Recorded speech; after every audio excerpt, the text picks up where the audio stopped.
Calendar জানান দিচ্ছে শ্রাবণ বিদায় নিয়েছে, চলছে ভাদ্র মাস, তবুও বৃষ্টির ধারা বজায় রয়েছে। দক্ষিণ বাংলাদেশে তৈরি হওয়া নিম্নচাপ গাঙ্গেয় পশ্চিমবঙ্গে অবস্থান করায় মঙ্গলবার কলকাতার মতোই বেশ কিছু জেলায় তুমুল বৃষ্টি হয়। পুরুলিয়া, বাঁকুড়া, দুই বর্ধমান, নদিয়া সহ বেশ কিছু জেলায় হালকা ও মাঝারি বৃষ্টি হয়।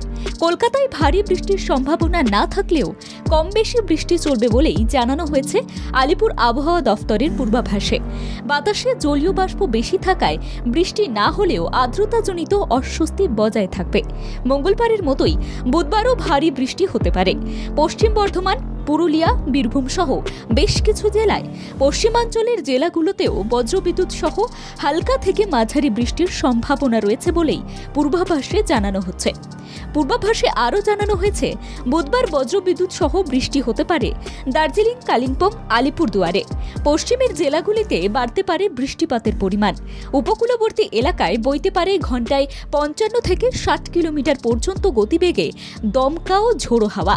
এছাড়া নিম্নচাপের জেরে সমুদ্র উত্তাল হওয়ায় আশঙ্কা রয়েছে। তাই আপাতত বৃষ্টি মাথায় নিয়েই মাঠের চাষি থেকে নিত্যযাত্রী সবাইকে চলাচল করতে হবে বলাই যায়। ব্যুরো রিপোর্ট, বাংলা জাগো।